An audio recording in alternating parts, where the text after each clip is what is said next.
बर्बाद गुलिस्ता करने को बस एक ही उल्लू काफी था। बर्बाद गुलिस्ता करने को बस एक ही उल्लू काफी था। हर शाख पे उल्लू बैठा है, अंजाम गुलिस्ता क्या होगा। सलाम, नमस्ते, सत श्री अकाल। मैं हूं आपके साथ हर्षिता मिश्रा और आप देख रहे हैं टाइम्स मेल। दिल्ली धमाके को अब तक 48 घंटे से ज्यादा का वक्त गुजर चुका है, लेकिन जांच अभी जारी है। जांच कब तक चलता रहेगा, कब रिपोर्ट आएगी, इसके बारे में कुछ भी नहीं कहा जा सकता। लेकिन मीडिया ने बताना शुरू कर दिया है कि चुन चुन कर कितने डॉक्टरों को पकड़ लिया गया है और उनका नाम क्या है। नाम बताकर समझाया जा रहा है कि सब के सब मुसलमान हैं, यानी सिर्फ मुसलमान ही आतंकवादी होता है। पुलिस ने एक के बाद एक कई डॉक्टरों को गिरफ्तार किया है, उनसे पूछताछ कर रही है। हरियाणा के रहने वाले शख्स सलमान के नाम पर दिल्ली धमाके में मौजूद गाड़ी रजिस्टर्ड थी। उससे पूछताछ हुई तो पता चला कि उसने काफी पहले ओखला के रहने वाले देवेंद्र सिंह को कार बेच दिया था। कई न्यूज चैनल देवेंद्र सिंह का नाम लेने में कांप रहे हैं, शायद इससे उनके सांप्रदायिक एजेंडे को लकवा मार सकता है, इसलिए देवेंद्र का नाम ही नहीं लिया जा रहा है। यह भी समझाया जा रहा है कि देवेंद्र के बाद ये कार दूसरे लोगों के हाथ में चली गई थी।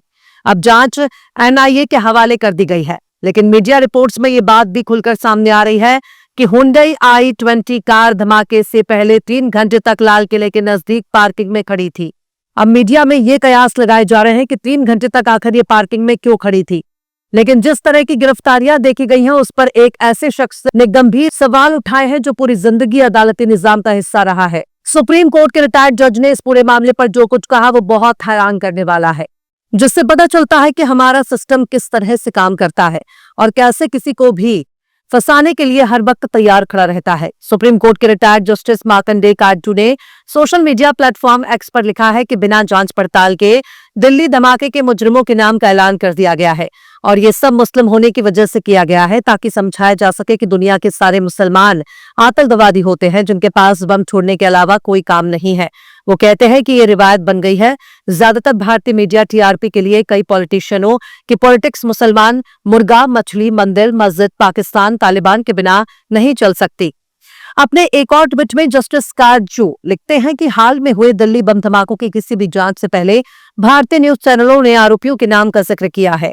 उनका इशारा इस ओर है कि आरोपी मुसलमान हैं और इसलिए बहुत आसानी से उनके नाम का जिक्र कर दिया गया।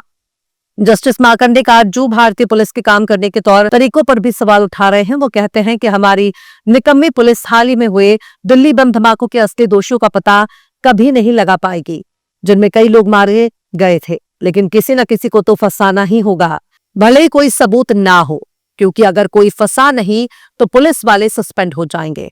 इसलिए अपनी जान बचाने के लिए पुलिस वाले कुछ मुसलमानों को फंसाएंगे। आखिर मुसलमान आतंकवादी नहीं है क्या? जस्टिस मार्कंडेय काटजू का यह बयान काफी गंभीर है और सोचने समझने के लिए मजबूर करता है कि पुलिस जिन लोगों को अपराधी बनाकर पेश कर रही है, क्या असल में वही गुनहगार है या फिर उनको फंसाया जा रहा है, और अदालत से पहले उनके नाम मीडिया में क्यों जारी किए जा रहे हैं। डॉक्टर एक काबिल एहतराम पेशा है, लेकिन डॉक्टरों की गिरफ्तारी से मेडिकल के प्रोफेशन में शामिल मुसलमानों के माथे पर आतंकवाद का ठप्पा लगाया जा रहा है। जस्टिस काटजू सीधे सीधे पुलिस के तौर तरीके पर ही सवाल उठा रहे हैं कि पुलिस असली गुनहगारों को कभी नहीं पकड़ेगी, क्योंकि उन्हें जल्द से जल्द किसी को भी पकड़कर पेश करने का दबाव होता है, जिसकी वजह से बेगुनाहों को बिना सबूत पकड़ लिया जाता है।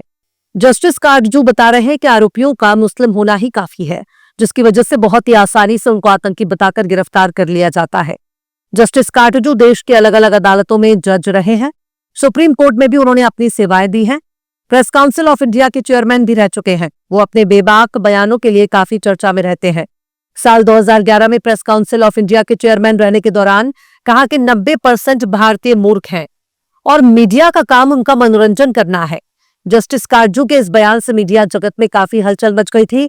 कई नामनेहात पत्रकारों के दिल को काफी ठेस पहुंची थी। जस्टिस मार्कंडेय काटजू सत्ता और सिस्टम की खामियों को बार बार उजागर करते हैं।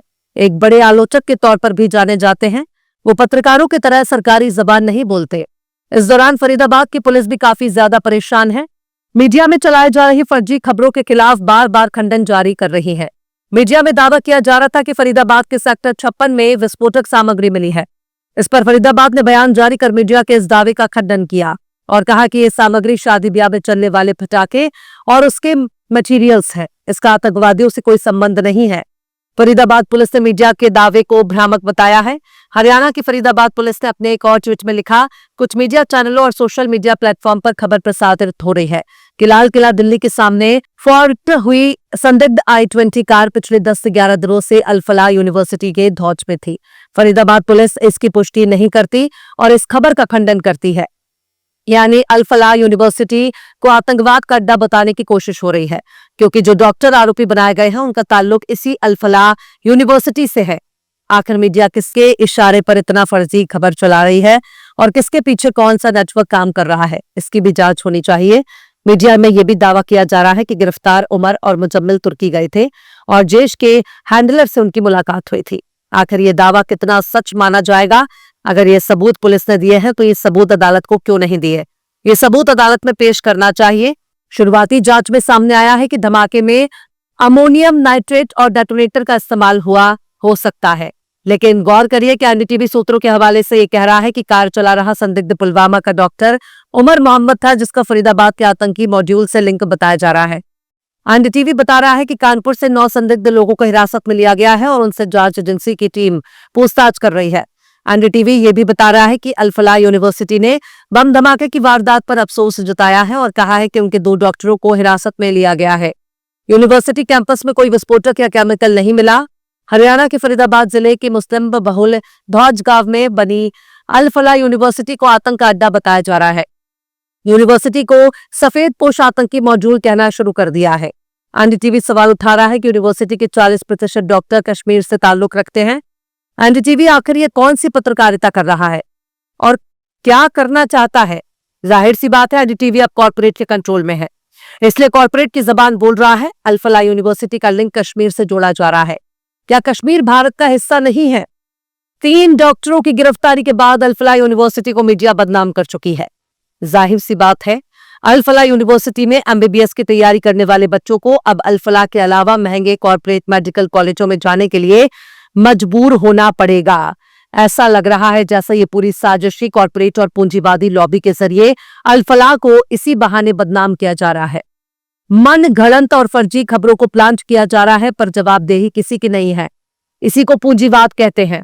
बहरहाल चलते चलते आखिर में इस्माइल मिर्ची ने भी क्या खूब फरमाया है, कभी भूलकर किसी से ना करो सुलूक ऐसा, कभी भूलकर किसी से ना करो सुलूक ऐसा कि जो तुमसे कोई करता तुम्हें नागवार होता।